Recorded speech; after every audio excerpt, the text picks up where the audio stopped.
धड़ सभी क्रिया का प्लेटफॉर्म है।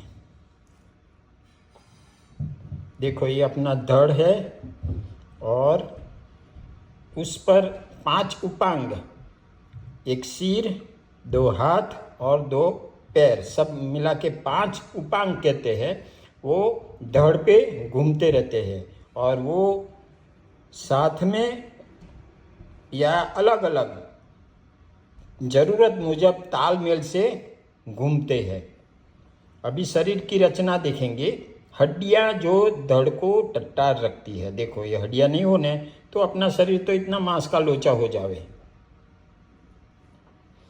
लिगामेंट जो मणके को पकड़ के रखते हैं, ये सब लिगामेंट है। एंटीरियर लॉन्जिट्यूडिनल लिगामेंट, पोस्टीरियर है, लिगामेंटम फ्लेवम है, तो ये सब मणके को जोड़ के रखते हैं। और पसली रिबकेज को कार्टिलेज पकड़ के रखते हैं।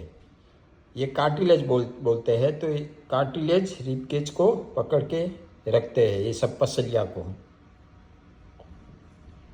धड़ का स्पाइनल कॉर्ड तथा ज्ञानतंतु। अभी और शरीर की रचना देखें तो ये अपना ब्रेन है, फिर यहाँ से स्पाइनल कॉर्ड शुरू होता है, नीचे जाता है, यहाँ तक रुक जाता है, L1-2 पर वो खत्म हो जाता है स्पाइनल कॉर्ड। फिर तो ज्ञानतंतु के डोरियां होती है। देखो ये भी स्पाइनल कॉर्ड और सब ये ज्ञानतंतु।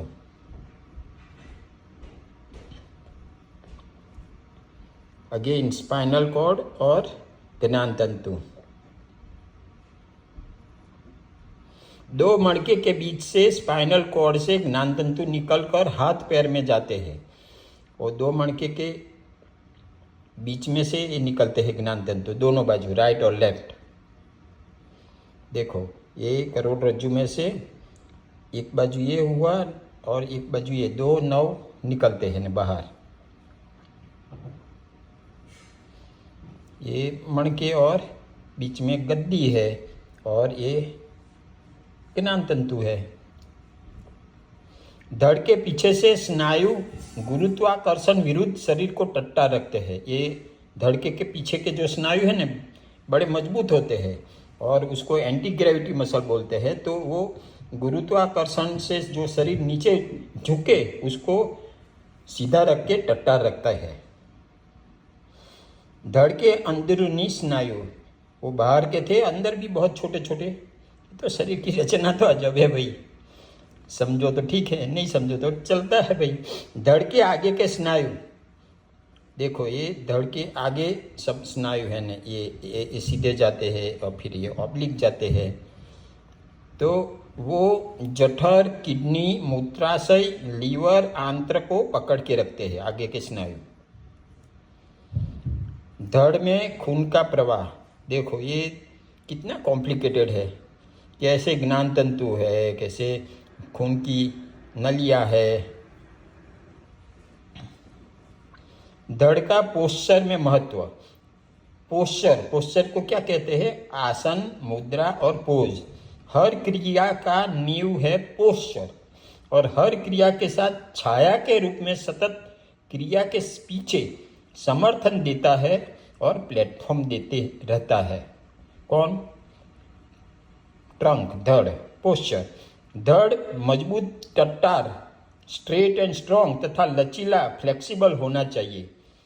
जैसे कि लटकता हुआ पर्दा, ये पर्दा है ना, देखो जब लटकता है ना तो एकदम सीधा है, मगर लचीला भी है ना, आप थोड़ा भी हिलाओ तो हलता है। ऐसा अपना जो धड़ है ना वो भी ऐसा लचीला होना चाहिए।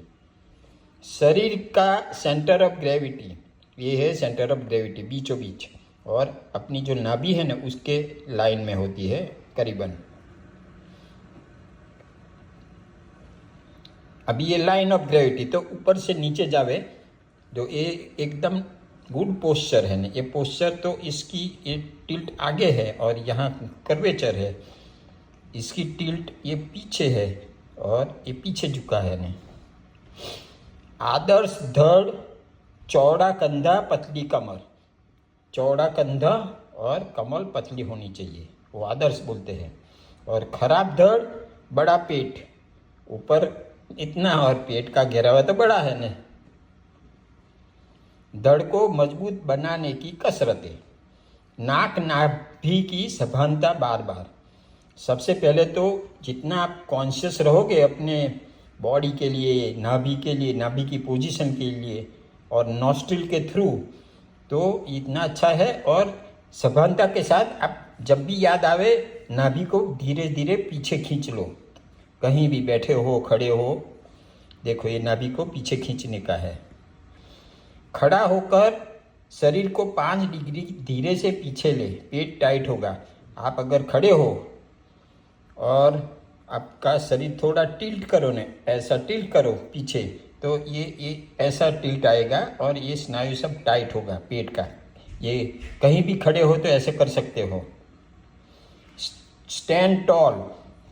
दूसरा क्या है, आप खड़े हो ने तो ऐसे पोस्चर से नहीं खड़े रहो ने, सीधा खड़े रहो और जितना हो इतना अपना सिर है ने आकाश की ओर लेके जाओ और टॉल बनो। Seat straight. देखो ये बैठने के पोस्चर भी, ये शब्द एकदम आइडियल है ने। ये आगे झुका है, ऐसा है, ये पीछे झुका है, मगर ऐसा होना चाहिए आंखों के सामने ये स्क्रीन होना चाहिए कंप्यूटर का। कोई भी स्थिति में मुंह से धीरे धीरे हवा बाहर निकाले, साथ में नाभि को धीरे धीरे पीछे लो। ये नाक से 1 2 करके श्वास लिया और 1 2 3 4 करके सांस निकाला और उसके साथ नाभि को भी पीछे खींचो।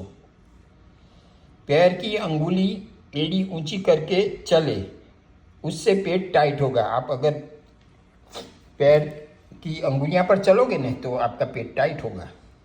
बायोमैकेनिक्स। पाइट। अभी ये कसरत दूसरी है, पेट टाइट नीचे से और रोटेशन। ये नीचे से पेट टाइट है, पेट का नीचे, और फिर पैर को रोटेट करते हैं। वो बाजू लेके गए और ये बाजू लेके आए। अभी ऊपर से, पेट के ऊपर से ऑब्लिक स्नायु, ते ऊपर के स्नायु कड़क है और साथ में रोटेशन होता है, तो वो मसल का नाम है oblique. Internal abdominal oblique and external abdominal. ये क्रॉस में, ऑब्लिक मीन्स ऐसे क्रॉस में जाते हैं, इसलिए इसको ऑब्लिक कहते हैं।